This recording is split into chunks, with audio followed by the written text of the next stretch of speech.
Hiya, I'm Ella. I'm a third year English student at the University of Cambridge. Hi, I'm Dr Clementine Collett. I am a Braid UK Research Fellow at the Minderoo Centre for Technology and Democracy at the University of Cambridge. Today we'll be discussing Clemmy's latest research into the impact of generative AI onto the novel.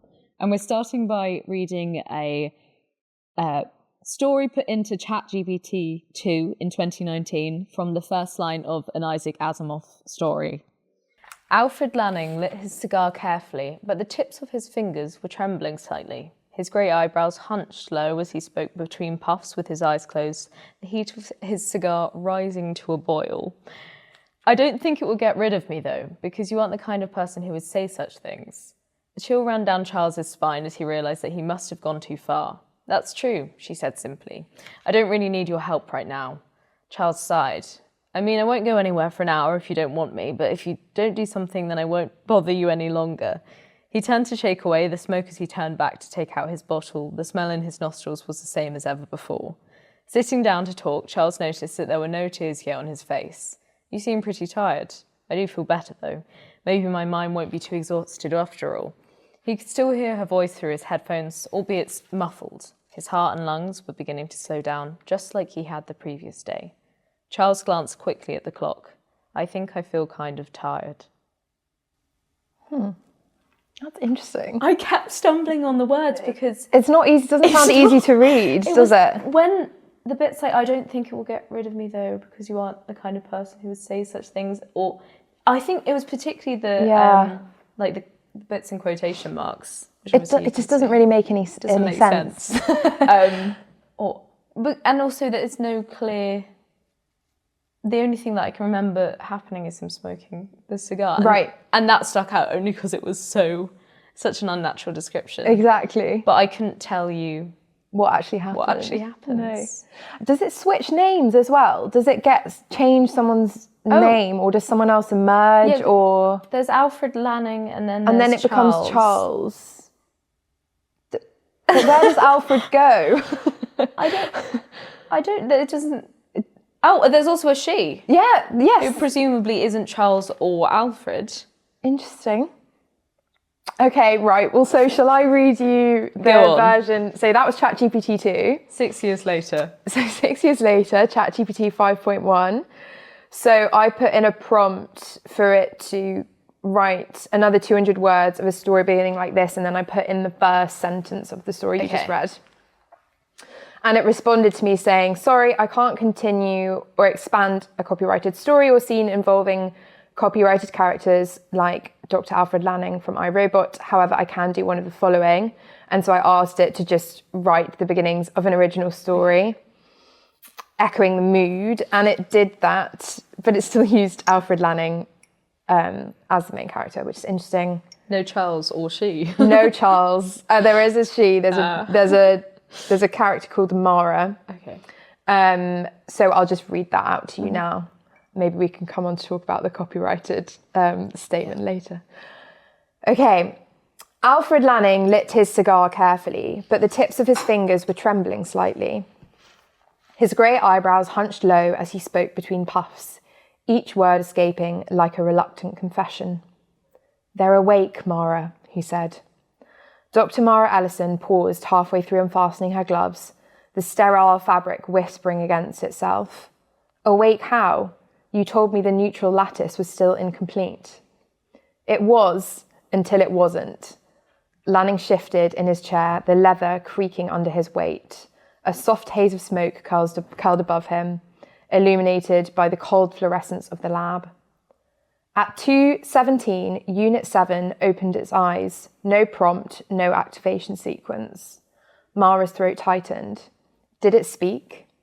Lanning hesitated, and in that hesitation, she felt the air change, felt the invisible boundary between discovery and danger thin by a fraction.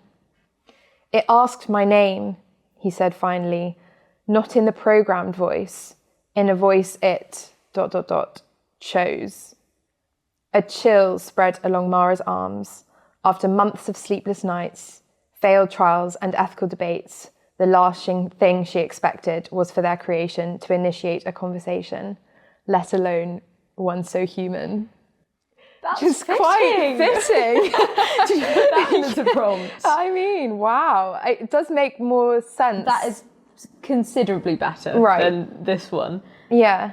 There was still some weird. The lattice bit was weird. Yeah, that was strange. And the metaphors or the kind of symbols it uses throughout are more. They're much better, aren't they? And they make more sense. Like I can't remember what the exact wording is of the rising to a boil. Yeah, the cigar rising to a boil. And then it just describes smoke.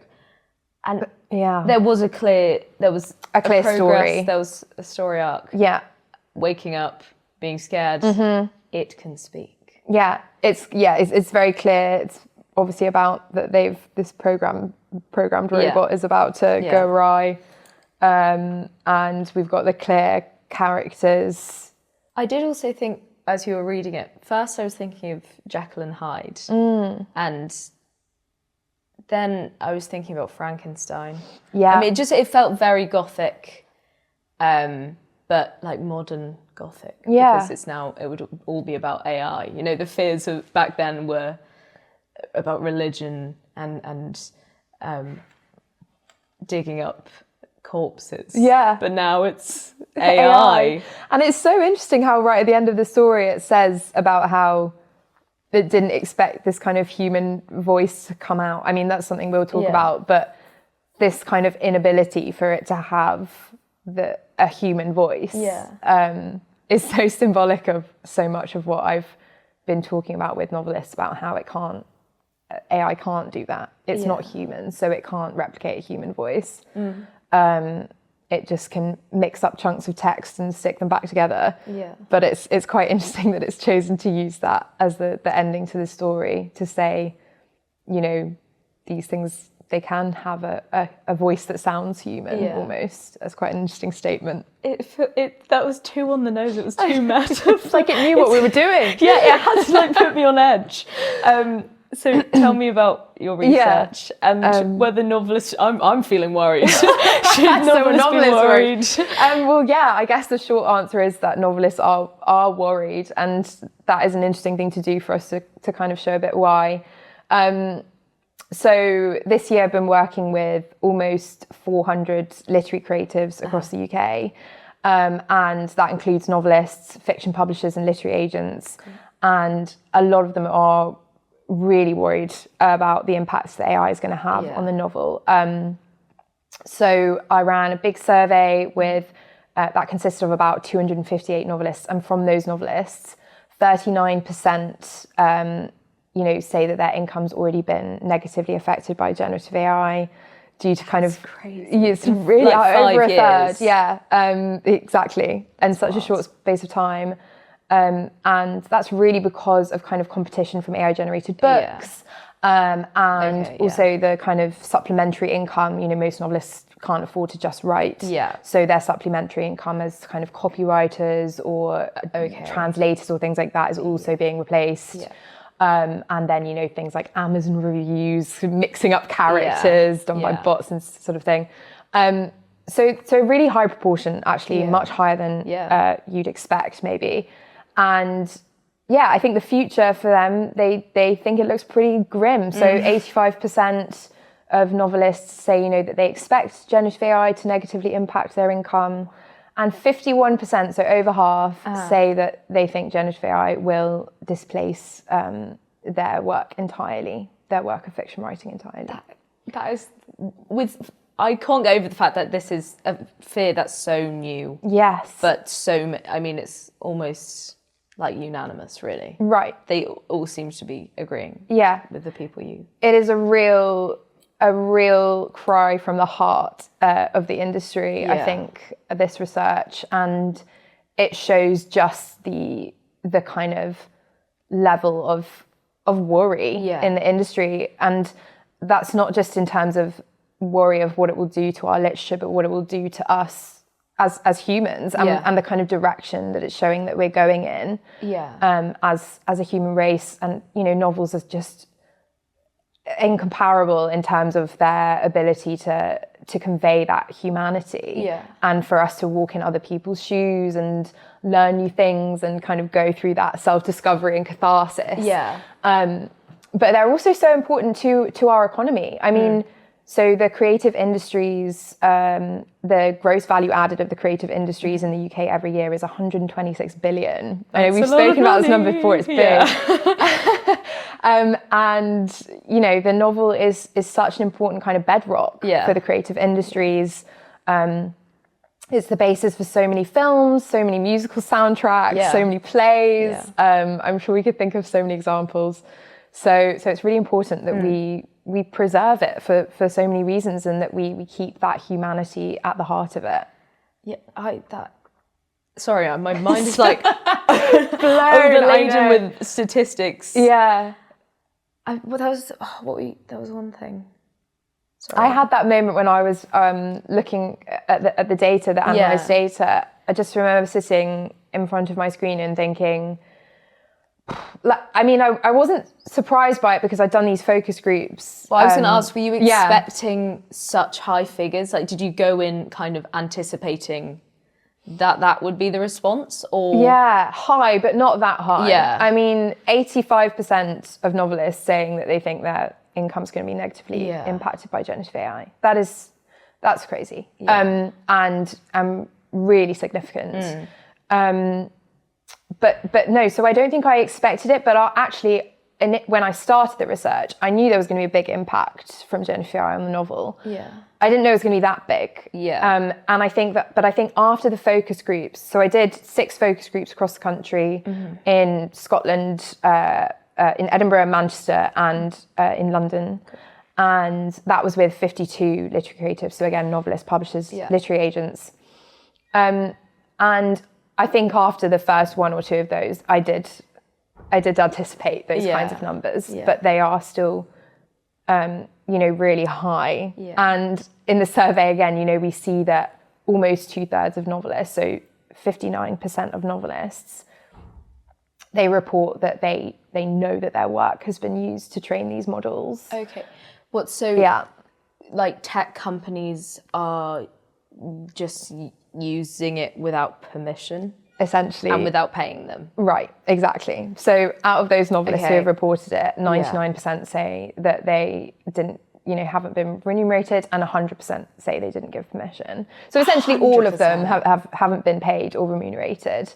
How is that something that could be addressed? Yeah. How are there ways to put like laws in or rules that mean you have to pay the writers? How would you even? Where do you start? Because obviously, if it's online, then it's absolutely. But then obviously, what's the publishing laws about?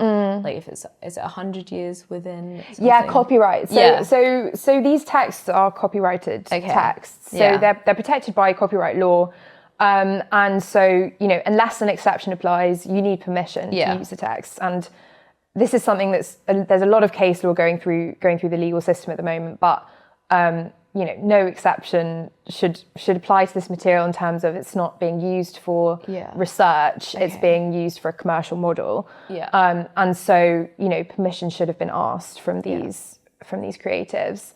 And they should be paid for the use of their work as well, of course. So the report that's coming out this week, it calls on that, that we have more policy and regulation put in place to ensure that these companies are transparent about their data use, and that there are proper kind of guardrails in place to ensure that people are asked permission and remunerated for the use of their work. Because, largely these novelists are not anti-AI; they're pro responsible AI. I was going to ask how, because obviously we've mainly spoken about writing. Yes. But then you mentioned a statistic about how writers feel about use of AI in other elements. So whether it's like copywriting or research or editing.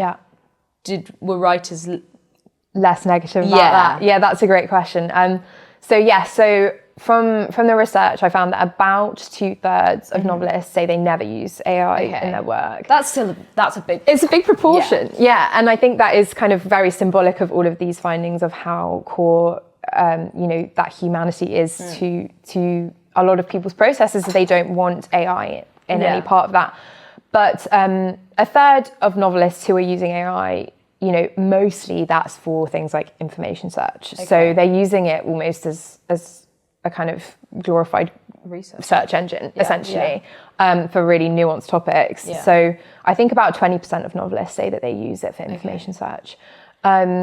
Or things like admin, kind of tasks that they deem non-creative. Yeah. And they feel less negative about the use of AI for those tasks. Yeah. I suppose that's something they might delegate anyway if they had a researcher. Absolutely. But even when you Google something now, it comes up with the AI overview. Exactly. So you can't even say you haven't used AI because you kind of unconsciously or unwillingly have. Yeah, it's easier to use it than to not use it. Yeah. And I think that a lot of people, that resonates with the findings. A lot of people say, oh, well, I feel sort of backed into a corner to use it. Yeah. It's there, it's convenient, I don't have time. Exactly. And if other people are using it, then why shouldn't I? Or if it's a thing of competition, you have to get these books out quickly because AI could just write it quicker. Exactly. Well, then let's use it for the part like research. 100%. But then what about editing? Because obviously for a lot of writers, that's an interesting one. You toil over your draft and edit and a lot of writing happens in the editing. No, that's so true. Again, a great question. I think it was about 8% of novelists say they use it for editing. Okay. I think that's right, but it's all in the report. Yeah. But that's not a high number, but it's fairly significant. It's almost a tenth. And I think, that can take so many forms. So it can be editing for grammar and spelling and things like that. You have spell check already on a word. But maybe some people are using it in a bit more of a heavier way to help to edit the text. But again, it's really interesting because in the focus groups, that came out as a big source of debate, actually, because a lot of authors see that editing process as a really creative part of the process where the book essentially changes from, goes from point A to B to C to D all the way through to Z. So it's interesting to hear about people's different processes. And also, I wonder how that will change with generational shifts as well. Yeah, I was thinking, because obviously all these statistics are, they're extremes, high or low. As in how many use AI, that's low, and then how many are against it, that's high. Will it be different in, say, 20 years when writers have been raised with using AI? Yeah. I mean, it's within my time at uni that people have started using AI and using it part of their working process. It's like becoming inherent to how we work. Absolutely.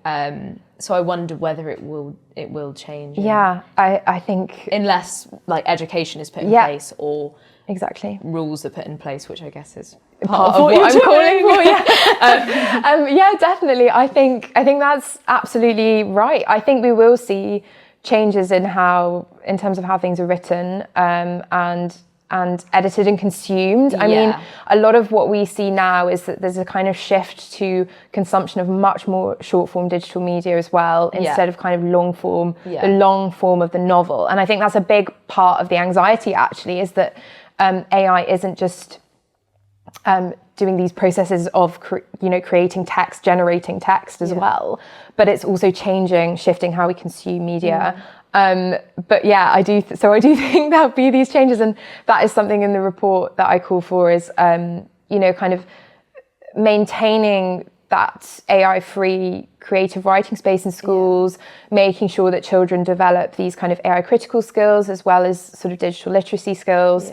To kind of maintain that, really the benefits of creative writing for young people. But what are you seeing? I guess studying English, it must be a really interesting time. I mean, obviously outside of English, I'm seeing more friends using AI alongside, obviously not to like write full essays. There are very strict rules against that, but just like to summarize a reading if they're short on time, or if they haven't quite understood something, to ask AI to explain it. I am very like staunchly against AI. Really?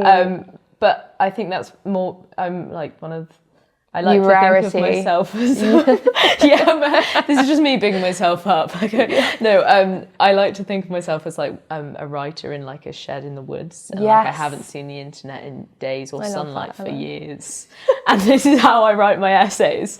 But I think part of the fun of reading things is getting to understand it. The hardest part about writing an essay is the editing process. I hate it so much. Yeah. But I know that if I let AI do it once, I'm never going back, you know? Absolutely. That's so many people. I've heard so many people say that. And also I think that's why it's so important to educate kids young about it, because it just will become the norm because it's easier. That's interesting. Do you see, in terms of I feel like a lot of what you've said is so much the reason why the novel is kind of important. Do you think do you think that as well? I mean, obviously an English student, I am a big fan of the novel. And you, like you were saying, there's so much short form media now. We're so used to consuming things constantly.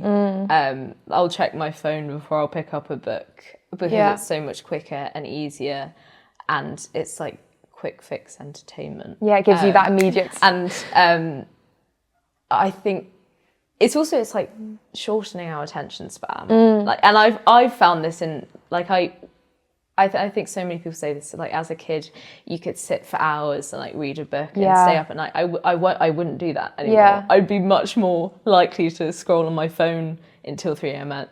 3 a.m.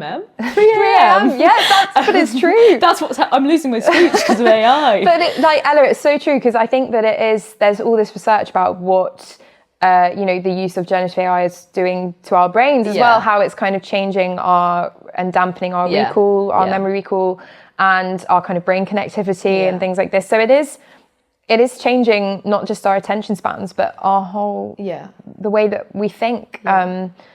I think the novel has so much to offer in that respect, in that we learn so much from novels, but not just about the world, but also about ourselves. And I think that it's so precious that in an age where we're moving more towards watching these kind of short form videos and that don't do that for us maybe as much. I was going to say also with social media, you take photos a lot of the time in order to post them, or with that in mind, that one day it's kind of like a performance. Absolutely. But reading a novel is such an introspective experience, and it's so individual. But at the same time connects you. I was going to say, the human connection you have with this writer.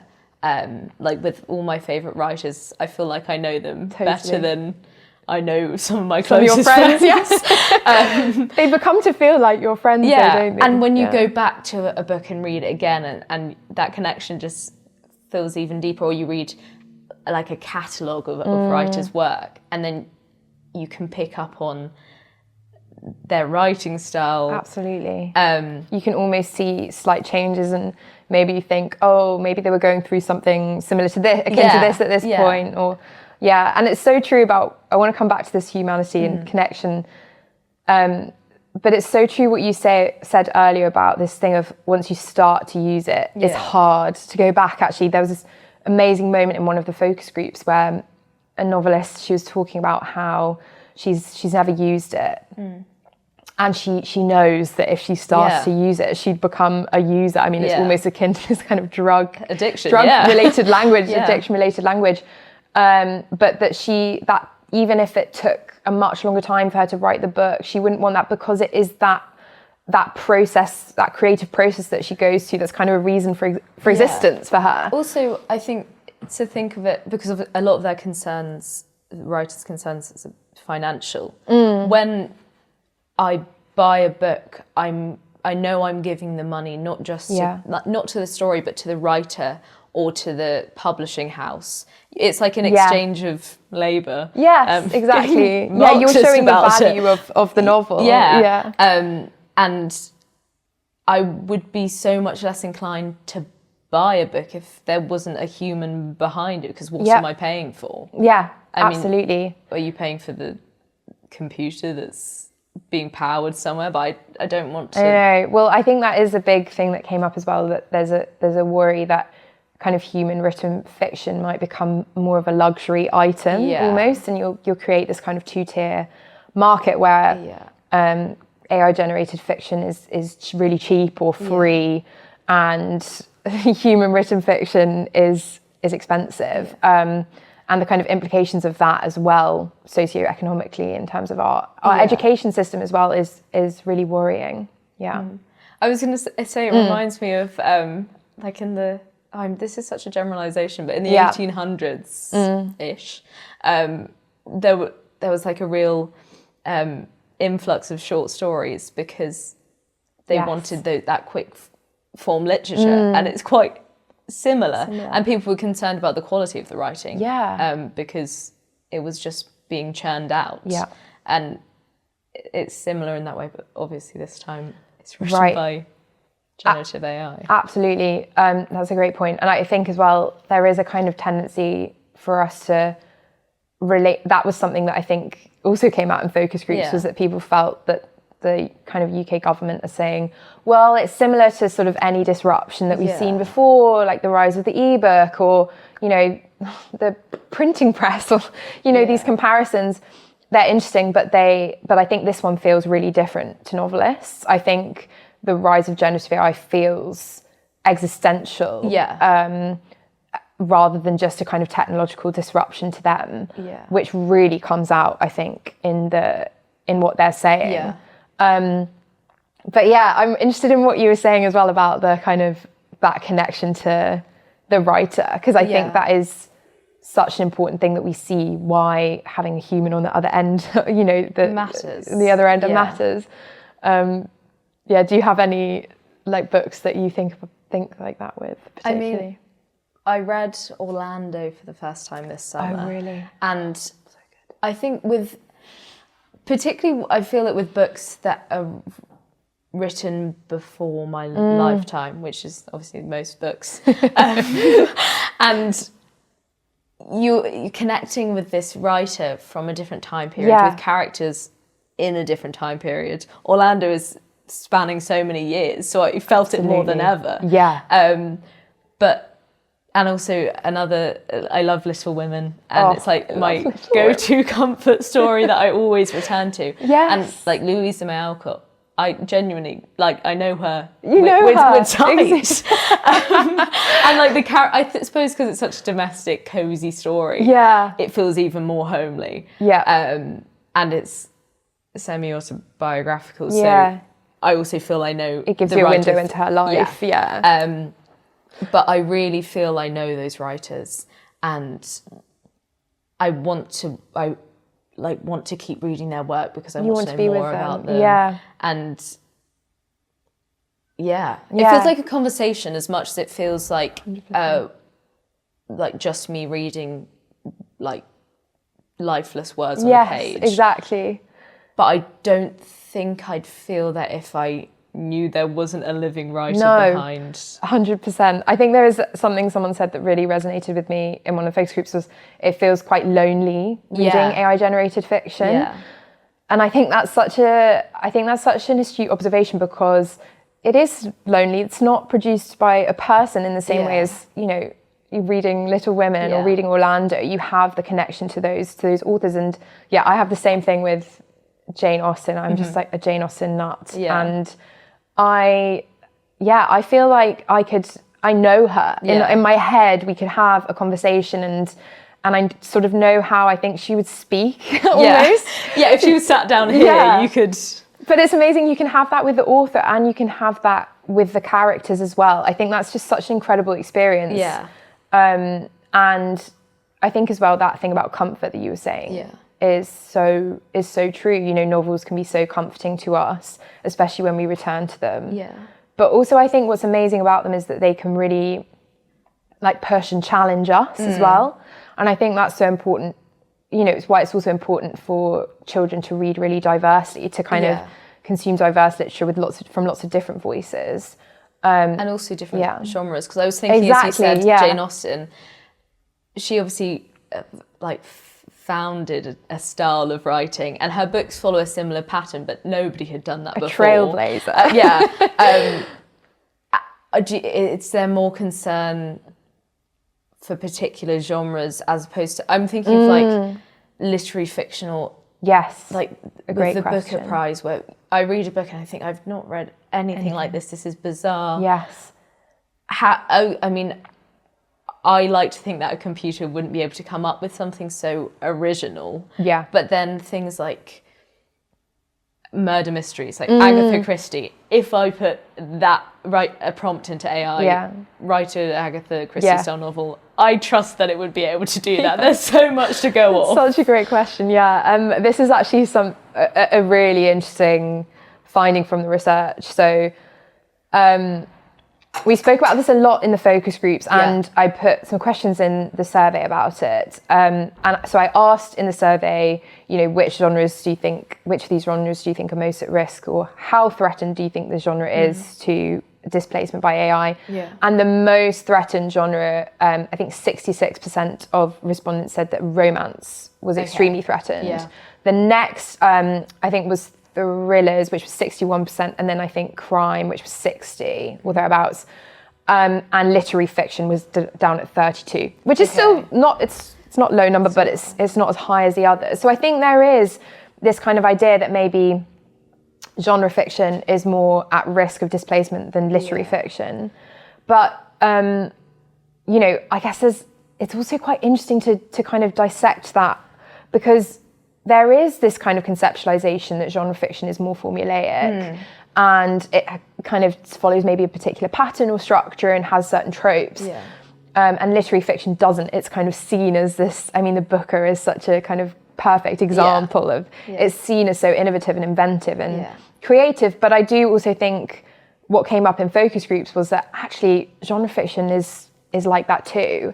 It's just often not thought of in that way, but the job of a great genre fiction writer is to create those elements of innovation, surprise, and to take on the genre, like Jane Austen did, the inventor of the hate to love. I was reading something yesterday about genre, and there's this like family model where it's the idea that within a genre, each story will have like one point of similarity, but if say there's 10 books and one has a connection with each, but the first book and the last book aren't connected.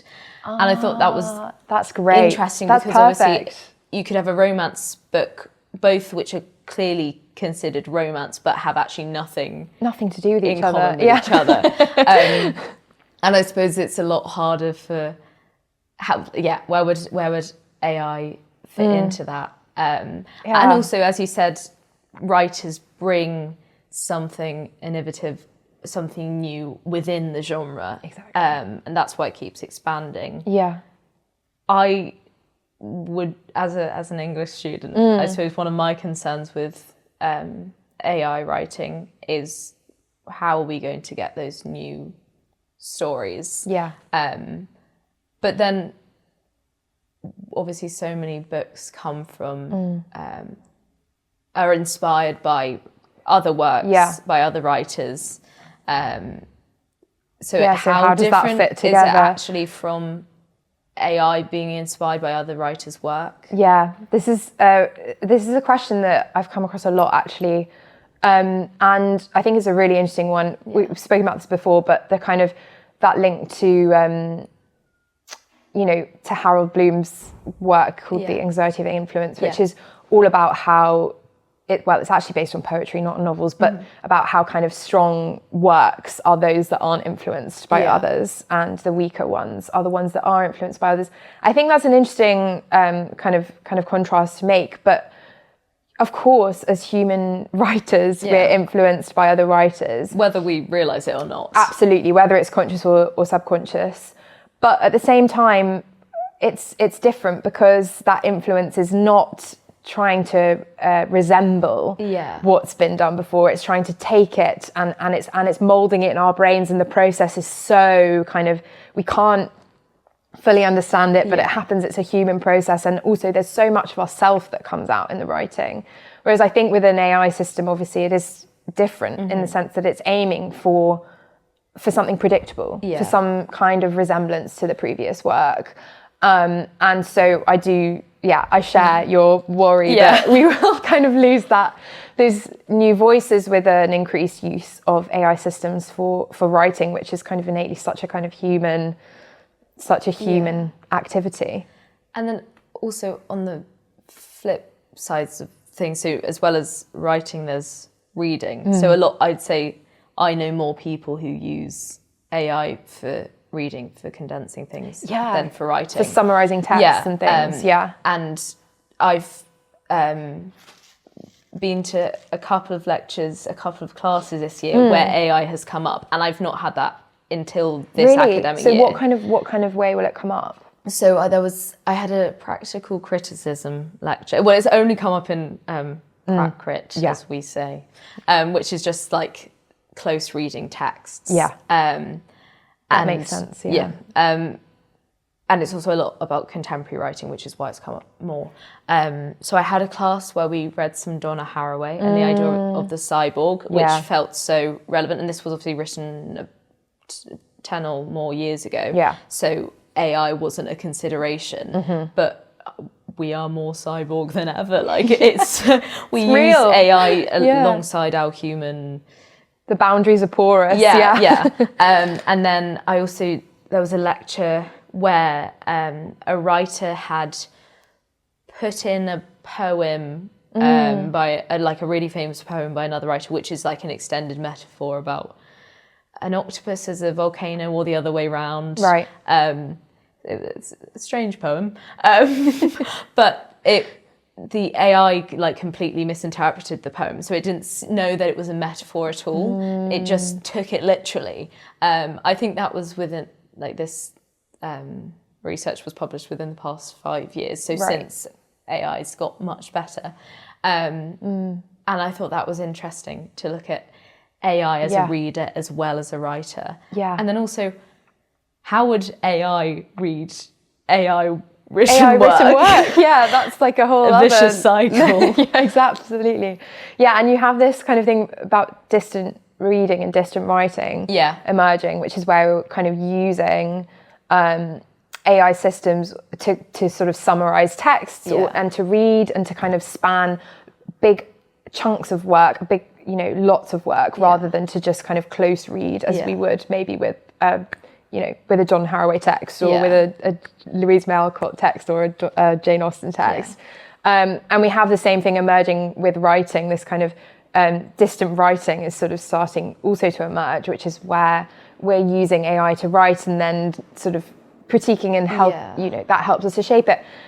I think it is a really interesting thing to come up, where we set those boundaries in educational institutions and for ourselves as well, and how those relate. And I guess it's all to do with that kind of perceived acceptability of using AI. Also, I suppose, I keep coming back to this, but it's the idea of if we don't put anything in place now, then, or we don't consider where the boundaries should be now, then we will just get more used to it. And obviously absolutely. It is so beneficial. It saves people time, and it accessibility wise, absolutely. It can be really helpful, whether it's just reading something aloud. But then at the same time, if I think that something in your research about stereotypes, and if obviously AI is generating a story from hundreds and hundreds of years of writing, is it going to employ harmful stereotypes that we no longer use, or even if it's supposed to be this like amalgamation of everything, there will be harmful stereotypes there. Yeah.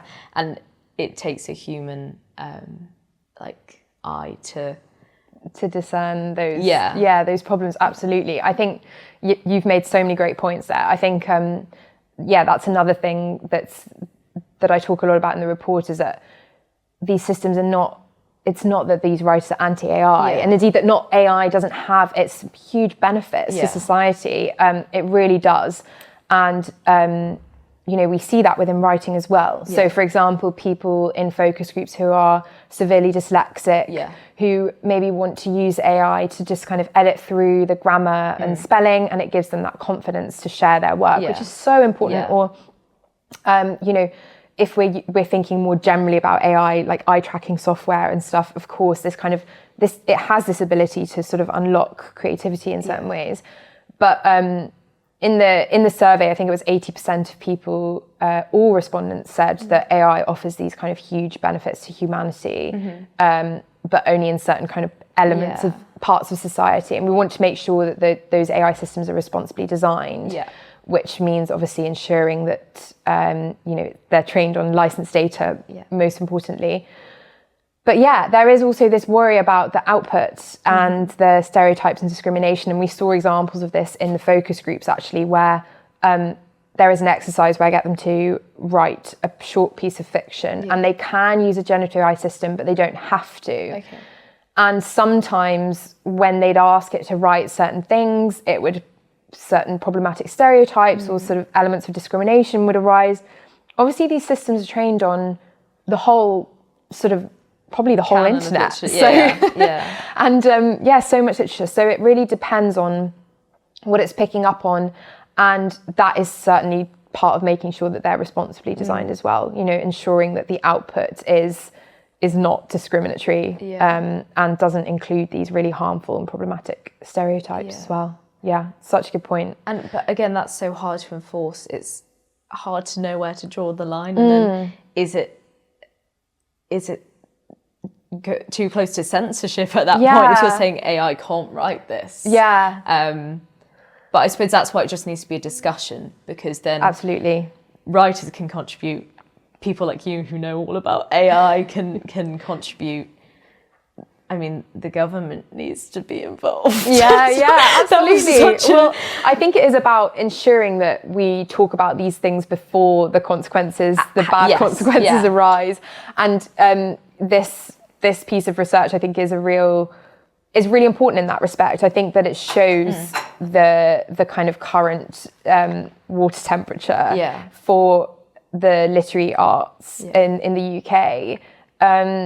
Is rising to a boil. I think it's really important that the government listen to this research, and the biggest aim of it was to centre the voices of these literary creatives, and they are speaking very powerfully and saying that they're worried about the consequences of irresponsibly designed AI systems. So we need to ensure that they are responsibly designed as we go forward before those consequences arise. In full. At the beginning, they're already arising, but I was just at the beginning of this conversation, I felt so like existential and negative. I was like, AI is taking over, but it's actually very positive that within the first 5 years of generative AI being so influential, that people are already expressing their concerns and having this conversation, because hopefully it means things can be done. Absolutely. So what's your next step? What's the next step? So the report is out, and that can be found on the Minderoo Centre for Technology and Democracy website, along with a shorter policy brief which summarises the research. And for the launch, we got to speak to Professor Gina Neff, chaired a conversation between myself, Kate Moss, the novelist, and Richard Coombs, who is the head of licensing at the ALCS, which is the Authors Licensing and Collecting Society. And a video of that is available online. I'll be reading both. I'll be watching. Thank you, Ella. Thank you for such a wonderful conversation. You too, thanks. I know more about generative AI than I ever thought I would, and I'm going to be out preaching about the good use of it. And the bad. And the bad. Yeah. No, it's been brilliant. Thank you so much. I really enjoyed our chat. Thank you.